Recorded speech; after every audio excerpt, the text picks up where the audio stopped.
Okay, so I think one of the things we're building, and we have built generations of digital infrastructure. You probably need to be near the mic, yeah. So we've been building generations of digital infrastructure, but I think the reason we build infrastructure is to actually consume applications. And I'm going to take a little bit of an India-centric view of understanding what are the kinds of applications, what are the kinds of platforms that we are building, or at least thinking of building, to exploit this digital infrastructure. So therefore, I'm going to be focused on the application side of this, because in the end, you build infrastructure to have successful applications. And I think I want to start with the principles the principles of digital infrastructure of applications. Today, if you see, obviously applications are getting increasingly connected. That is, the application is running, especially with IoT and with the mobile connectivity, every application is running, is increasingly connected at every level. Of course, everything is going digital, right? I mean, a whole bunch of things that you weren't doing digital is getting. The other part is that actually, in reality, these services are getting disaggregated. So they're getting unbundled. So you have a bunch of small microservices that are getting put together to build big things. And finally, of course, as a result of the amount of the digital infrastructure, everything is getting data-driven. And so therefore, there is a huge amount of data, and the data is actually driving the applications and driving the way the applications actually evolve over time. And then this leads to a whole bunch of automation. And automation is at various levels. And automation is at the data center level. The automation is at the edge and right to the devices that people have. And I think that we see that AI is actually going to play a huge role in this. And of course, we see that, and we see this globally, right? We see that in the end, it is mega platforms are created. And the platforms are created, and people build applications on top of the platforms. And that's kind of an interesting thing, because at one level, things are getting unbundled. At other level, people are coming together in massive platforms. And of course, in the end, the services are very local and very specific to the users. And that's something and very personalized. And that personalization is something that is going to increase globally in the global context. See if I can now move to the next slide. Yes. Press the green, big green. Green one, okay. Which one? The bigger green, okay.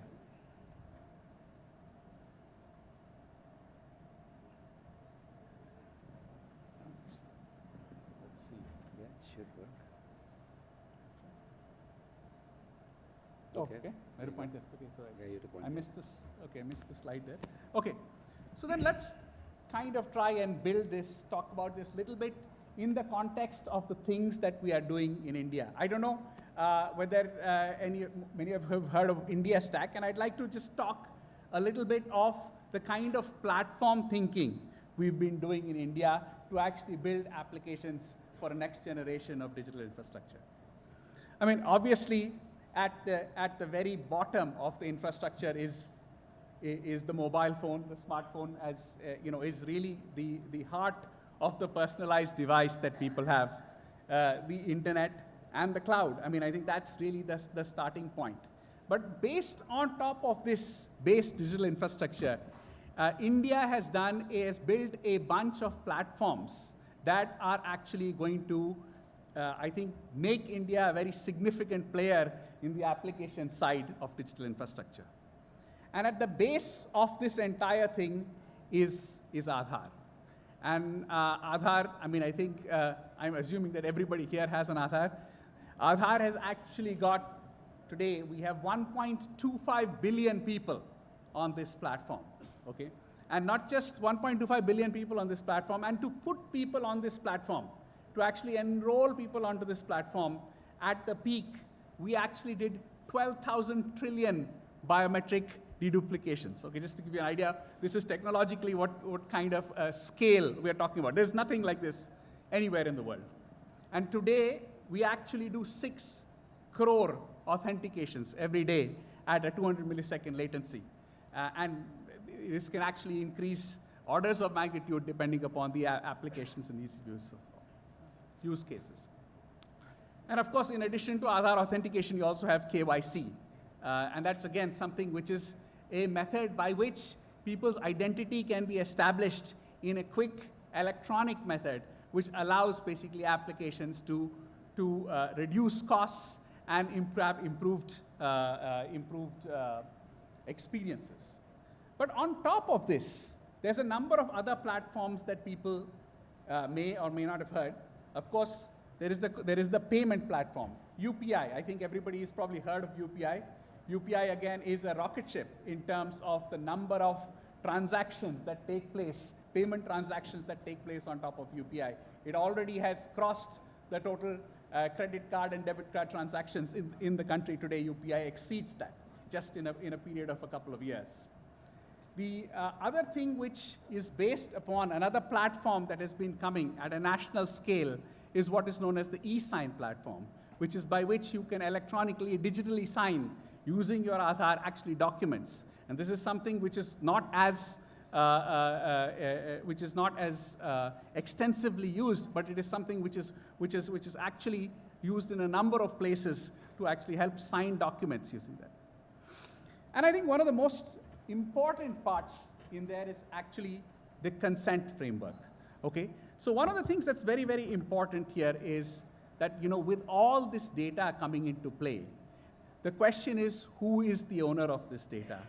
Who decides how the data can be shared? And I think this is actually a techno-legal framework which has been built, a platform which has been built in India, which basically decides and says that the user is at the center of, and user controls how their data is created and shared. And that's something that again, I think India is probably one of the very few countries where this is taken not just from a legal perspective, that is taken from a techno-legal perspective in a way that allows data not just to be secure and protected, but also allows people to be empowered based upon their data. And on top of this, there's a whole bunch of things that come. Once you have these platforms, there are obviously government subsidies. The entire DBT scheme is based upon this.